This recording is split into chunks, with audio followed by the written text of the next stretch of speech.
Hi again, we're going on to chapter 4 of The Borrowers, and I'm just so excited to see what happens next. Remember, it helps you become a better reader if you follow along with the words. If you have your own book, or you can watch on the screen. Chapter 4. Pod came in slowly, his sack on his back. He leaned his hat pin with its dangling name tape against the wall, and on the middle of the kitchen table he placed a doll's teacup. It was the size of a mixing bowl. "Why, Pod," began Homily. "Got the saucer too," he said. He swung down the sack and untied the neck. "Here you are," he said, drawing out the saucer. "Matches it." He had a round, currant, bunny sort of face. Tonight it looked flabby. "Oh, Pod," said Homily, "you do look queer. Are you all right?" Pod sat down. "I'm fair enough," he said. "You went up the curtain," said Homily. "Oh, Pod, you shouldn't have. It's shaken you." Pod made a strange face. His eyes swiveled round toward Arrietty. Homily stared at him, her mouth open, and then she turned. "Come along, Arrietty," she said briskly. "You pop off to bed now, like a good girl, and I'll bring you some supper."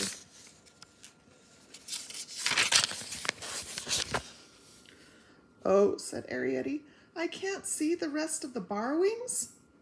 Sorry, let me start over. "Oh," said Arrietty, "can't I see the rest of the borrowings? Your father's got nothing now, only food. Off you pop to bed. You've seen the cup and saucer." Arrietty went into the sitting room to put away her diary, and took some time fixing her candle on the upturned drawing pin which served as a holder. "Whatever are you doing?" grumbled Homily. "Give it here. There, that's the way. Now off to bed and fold your clothes, mind." "Good night, Papa," said Arrietty, kissing his flat white cheek. "Careful of the light," he said mechanically, and watched her with his round eyes until she had closed the door. "Now, Pod, Homily," said Homily when they were alone. "Tell me, what's the matter?" Pod looked at her blankly. "I've been seen," he said. Homily put out a groping hand for the edge of the table. She grasped it and lowered herself slowly onto the stool. "Oh, Pod," she said. There was silence between them. Pod stared at Homily, and Homily stared at the table. After a while she raised her white face. "Badly?" she asked. Pod moved restlessly. "I don't know about badly. I've been seen. Ain't that bad enough?" "No one," said Homily slowly, "hasn't never been seen since Uncle Henry, and he was the first, they say, for 45 years. A thought struck her, and she gripped the table. "It's no good, Pod. I won't emigrate." "No one's asked you to," said Pod. "To go and live like Uncle Henry and Loopy in a badger's set? The other side of the world, that's where they say it is. All among the earthworms." "It's 2 fields away, above the spinney," said Pod. "Nuts. That's what they eat, and berries. I wouldn't wonder if they don't eat mice."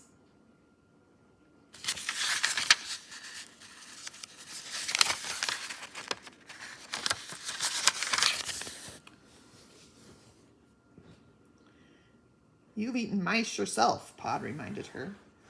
"All draughts and fresh air and the children growing up wild. Think of Arrietty," said Homily. "Think of the way she's been brought up. An only child. She'd catch her death. It's different for Henry." "Why?" asked Pod. "He's got 4. "That's why," explained Homily. "When you've got 4, they're brought up rough. But never mind that now. Who saw you?" "A boy," said Pod. "What?" exclaimed Homily, staring. "A boy." Pod sketched out a rough shape in the air with his hands. "You know, a boy." "But there isn't, what sort of a boy?" "I don't know what you mean, what sort of a boy. A boy in a nightshirt, a boy." "You know what a boy is, don't you?" "Yes," said Homily, "I know what a boy is. But there hasn't been a boy, not in this house, these 20 years. "Well," said Pod, "there's one here now." Homily stared at him in silence, and Pod met her eyes. "Where did he see you?" asked Homily at last. "In the schoolroom." "Oh," said Homily. When you was getting the cup?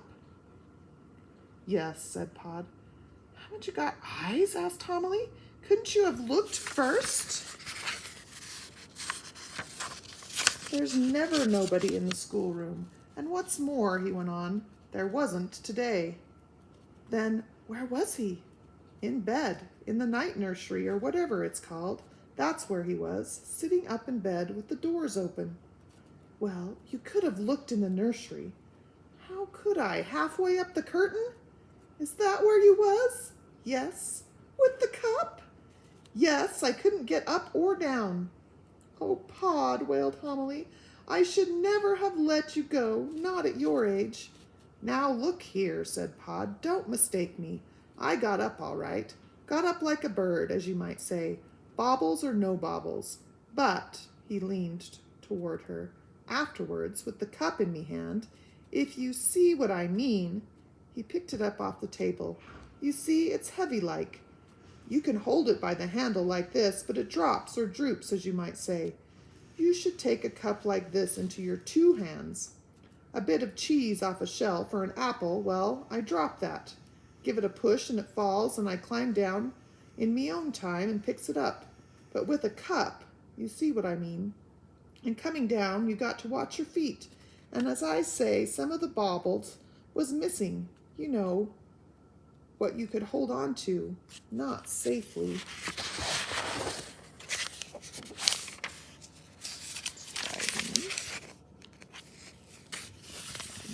Picture.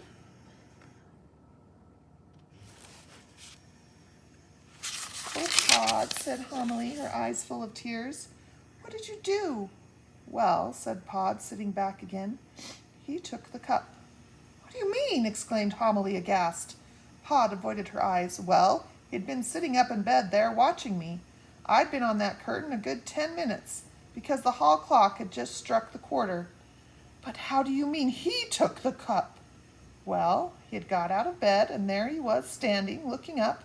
I'll take the cup, he said. Oh, gasped Homily, her eyes staring. And you give it him? He took it, said Pod, ever so gentle, and then, when I was down, he give it to me. Homily put her face in her hands. Now, don't take on, said Pod uneasily. He might have caught you, shuddered Homily in a stifled voice. Yes, said Pod, but he just give me the cup. Here you are, he said. Homily raised her face. What are we going to do? She asked. Pod sighed. Well, there isn't nothing we can do, except... Oh, no, exclaimed Homily. Not that. Not emigrate. Not that, Pod. Now I've got the house so nice, and a clock and all. We could take the clock, said Pod. Here he is, helping him down. And Arrietty, what about her? She's not like those cousins. She can read, Pod, and so a treat. You don't know where we live, said Pod.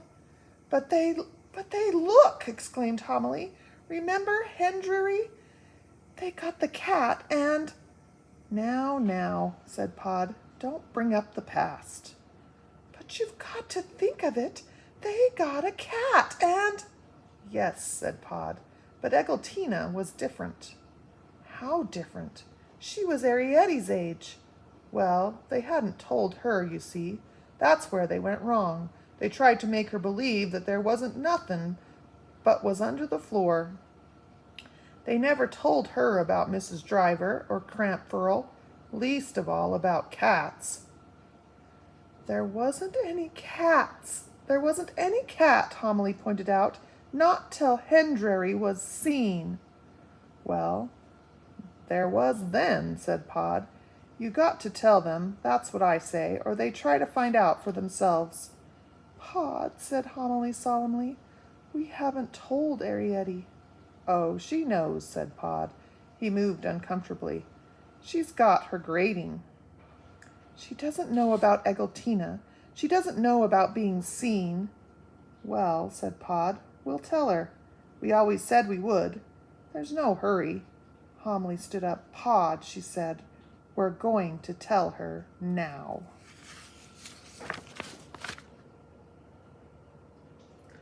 hope you enjoyed Chapter 4 of The Borrowers. Join me next time for Chapter 5. Have a great day.